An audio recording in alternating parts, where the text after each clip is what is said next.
Hi guys! So, just wanted to give you sort of an update and talk about all the stuff that's going on this past week. So, obviously, I'm back in California. Dixie's here. So, it's been kind of a crazy week. I really didn't realize how crazy a week until I was thinking about making this video. I know, the paws are right there. And so, yeah, went to the gastroenterologist on Monday, and then I had my stress echocardiogram on Wednesday, and I've been doing lots of medical paperwork and stuff for different insurance claims and all that fun medical paperwork you have to do. And it's all been a lot of work. And this week has just been emotionally and physically exhausting. And today I've just been really just feeling it. Yesterday I was feeling it, but today it's just really hitting me.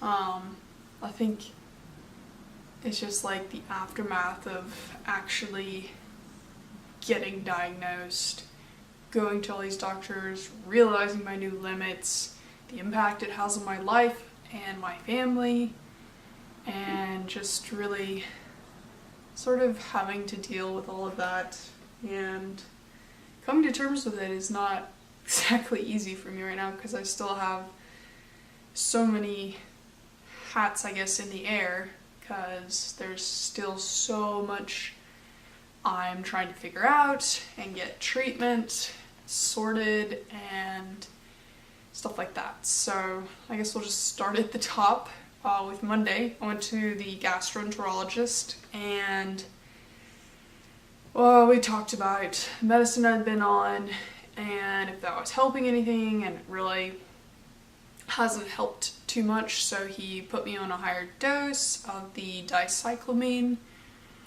to see if that would help some of the stomach cramping I get when I eat, and just the appetite problems I'm having.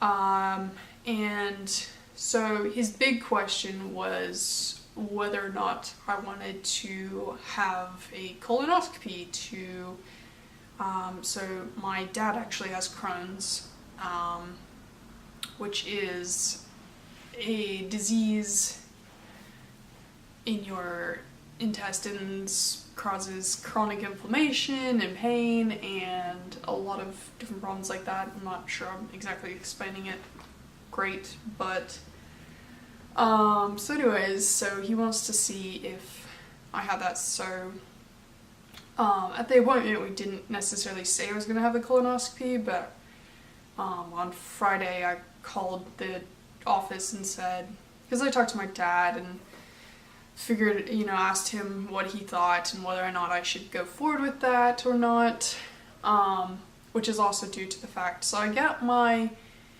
blood panel back from him that was checking for celiac disease and food allergies, and I don't have celiac and I don't have any food allergies, good to know, but it did also show, which we didn't talk about with him, and I don't know why he didn't bring it up, but that my immunoglobulin A levels were actually low. And so that has to do with your immune system and the mucus linings in your nose and your intestines and things like that. So those can be an indicator of an autoimmune condition, or that you have, immuno problems, something like that. I'm not sure yet because I just got that and we haven't had a chance to talk about it, but that was just what I found out online, of course. So that kind of contributed to the fact that I kind of want to go forward with the colonoscopy, because that could mean that I do have Crohn's, since it is an autoimmune condition.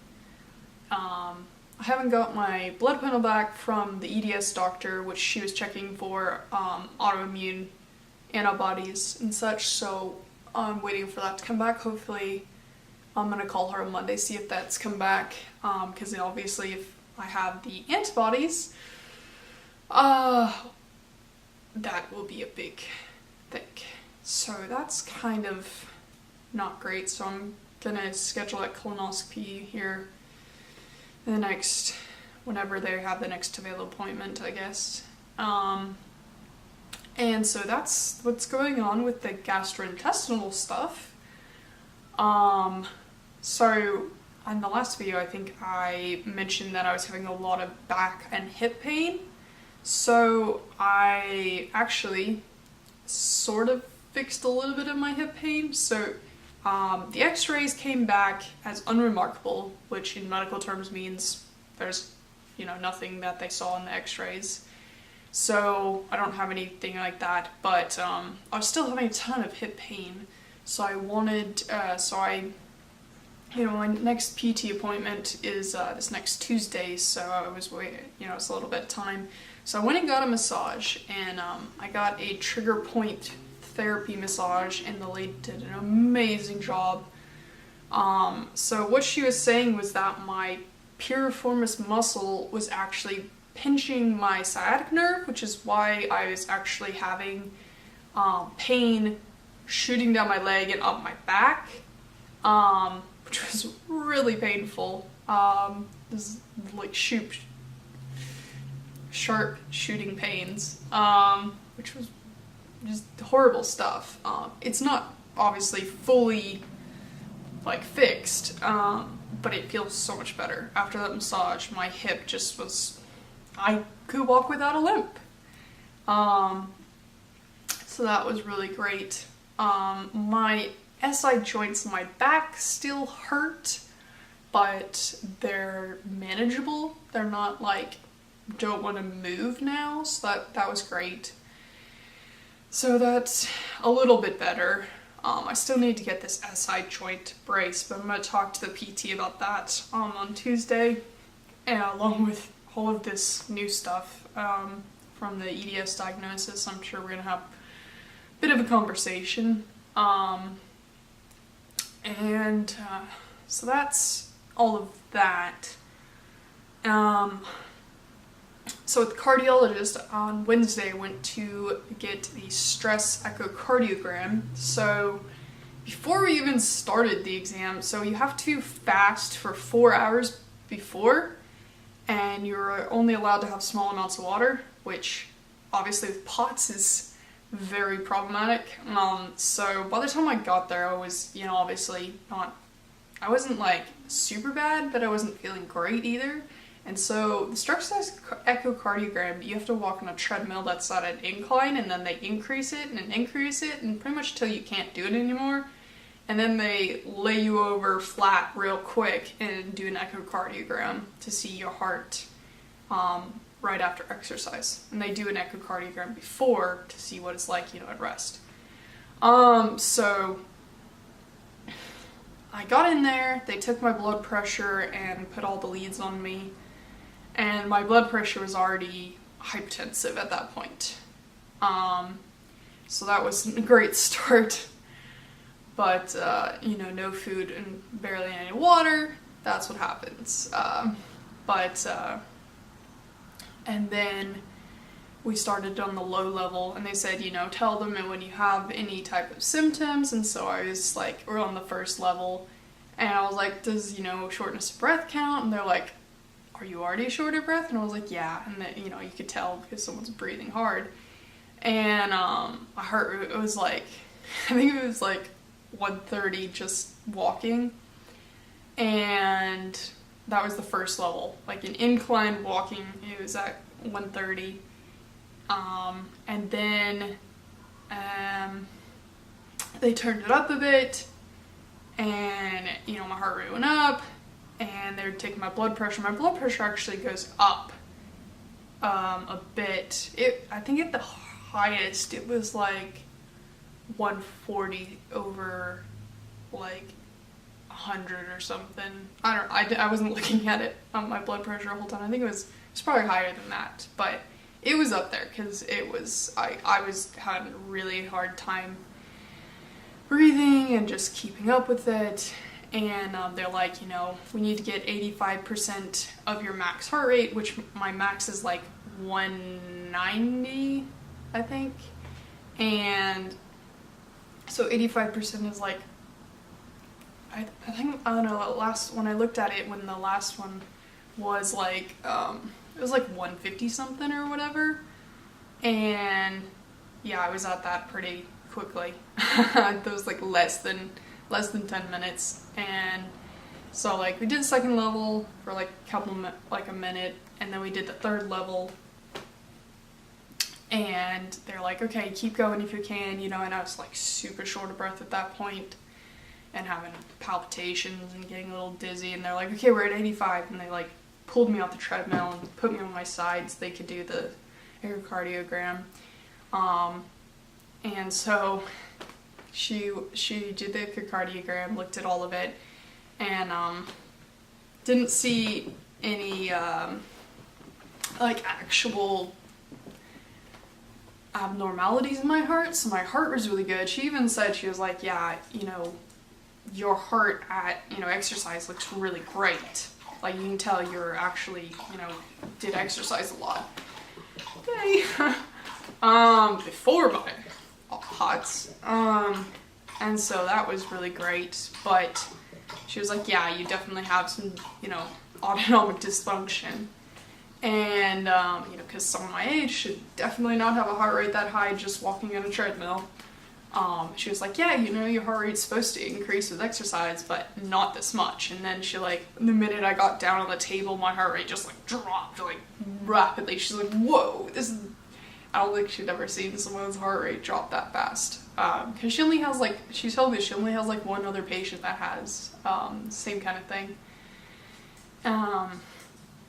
So she was like, yeah, you know, when I have a follow-up appointment where we're supposed to talk about, you know, all the different tests that we've done, and, you know, sort of go over what medications and different things we can do. So that's this next week on Wednesday.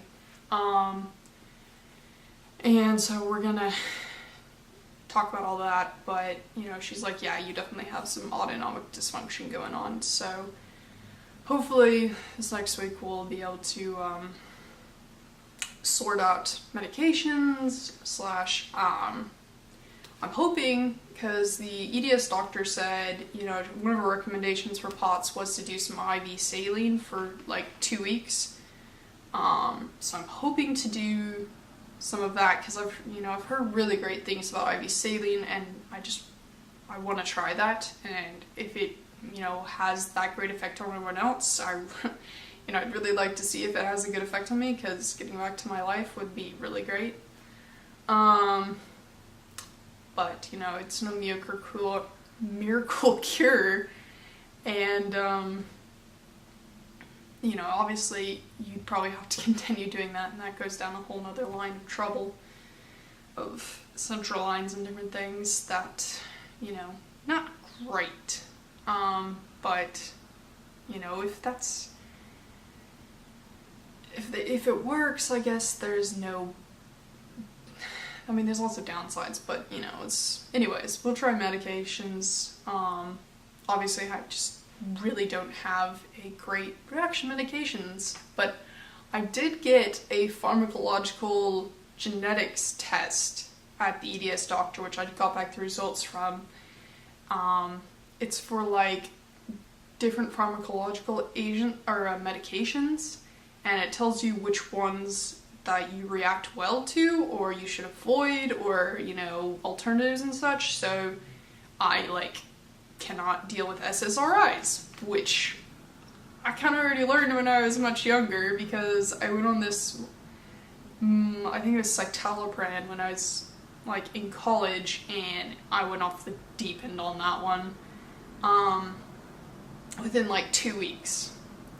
And, you know, the 2 weeks is like effective, or essentially when they start working, 2 weeks to a month. And I went off the deep end on that one, and I was like, oh my god, what the heck is happening to me? And so I like had to stop that one like immediately. But hey, yeah, I figured out I don't do well with SSRIs. Yeah, big shocker there. There's a couple other ones on there, I don't remember off the top of my head, that like don't do well with or you should avoid and all that. But I mean, they don't talk, it's mostly like antidepressants, mood stabilizers, things like that. It doesn't deal with like antibiotics and different things like that, unfortunately. So it's just those, but the SNRIs I'm apparently okay with, which is what I'm on right now for nerve pain. So we'll see how, so far that's been okay. I don't think it's, I'm on a really low dose and I'm sort of gradually moving up, so we'll see how that goes. But yeah, right now, I mean, I feel like there's so many hats in the air, it's just a little bit overwhelming, and my family's been really amazing about helping take care of me, because my mom flew back out with me and was here for a day or two, get me settled, and then my sister flew out the same day that my mom left and is going to be here with me until next week through my appointment. After that, I don't know, but I'm still not in work right now. Next week's my last week I have out of work at the moment, which is probably subject to change since I'm still not completely, like, I haven't started any treatments for my POTS yet. We're just now getting to the point where we're like talking about that, which I really need, because this, like, ever since that stress test, and I'm not sure that it was the stress test that like made it worse, but I've been having, every time I stand up from like laying down, it's like total blackout. Like, I'll stand up, vision blacks out, and I just have to like stabilize for a minute because my vision blacks out completely, which is not great. I mean, even like sitting here right now, every time I move like this, my head's like really dizzy, and my heart rate's been a little higher recently too. I don't know if that's like an effect from that stress test and it's just gonna take me a couple more days, or if I'm just having another POTS flare up. Or, I mean, I felt like there's a cold coming on because I've had this like a little bit of a cough and stuff, but I've been trying to like fight it off, so I don't know if maybe that's making more of the dysautonomic symptoms. And then they say it can happen, or you can get more of a flare-up during your cycle time, which supposedly I'm near that time, but I haven't yet had it, so I don't know if that's affecting it either. So there's just a lot of things right now that could be affecting it. Like right now I'm just like so dizzy just talking, and yeah, it's just been flaring up really bad, and it's just been really hard because it's just very much limiting, you know, doing anything like getting up off the couch or going out and doing stuff, but it's just really hard. So I've been having a bit of, I guess, you know, I'm in that mourning period of like, I'm kind of trying to figure out what my life is gonna be now. Like, obviously I still haven't gotten any treatment to actually help my POTS yet, so I'm really hopeful that we'll find something to help with the fatigue and the heart rate problems and the blood pressure and just, you know, the dizziness and the blacking out of vision and all of that, you know, something to fix that kind of stuff. I'm hopeful that we'll find either a medication or the IV saline, or, you know, but it's like, you know, the other thing is I've got this colonoscopy coming up for the Crohn's, or possible Crohn's, and I don't know, I just feel like, you know, I went down this diagnosis journey hoping to find stuff, obviously. And knowing I was most likely going to find stuff because I knew I had things going on. And I guess it's just hard to accept that I have everything that I thought I had. I guess I was never really hopeful that they were going to tell me that I didn't have them. I was really hopeful that I would, but I guess I never came to the realization of what that meant for my life. And it's like, you know, I don't know if I can go back to my job, because I have a very active job. Like, I travel, I stand up for long periods of time, I do like well, not a lot of lifting, but there are some times when I lift things and move them, and it's a very active job. And so that is obviously a big concern, is like, how do I go back to my job? Can I go back to that job? Or do I have to find a new position that I can do? Or, you know, what is my new, like my sister has been telling me, she says, what is your new normal? You need to figure that out. And I guess I can't figure that out until I, you know, go through some treatments and figure out if anything's going to make it a little bit better, or this is just it. Which I really hope it isn't, because that would really suck. But I guess, you know, I haven't come to that acceptance point yet. I'm definitely in the sort of mourning period of my life and trying to figure out what life is now.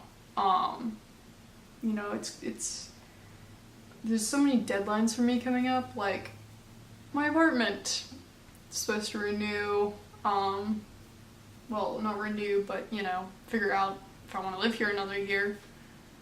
And it's like, am I going to be able to live on my own still? Or do I need to move back home with my parents so they can help support me and deal with all this stuff? Or, you know, questions like that. I mean, these are big life questions that I'm having to deal with right now, along with just trying to deal with the day-to-day of this chronic illness process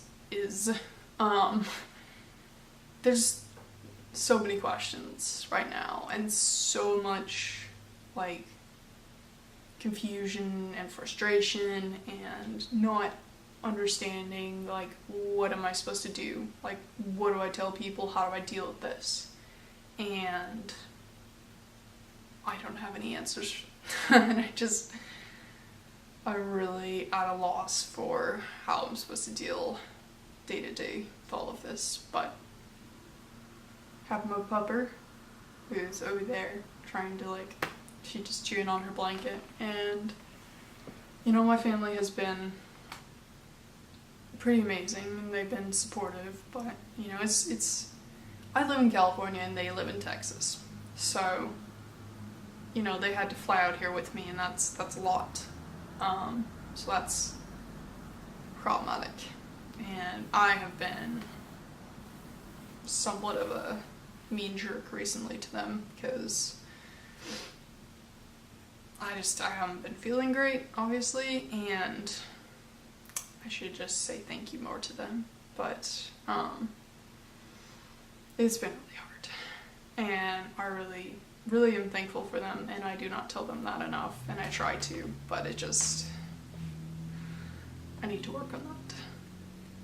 But I'm very grateful for them and thankful that they've been helping me out, and to everybody else who has people that are helping them out, you should remember to say thank you.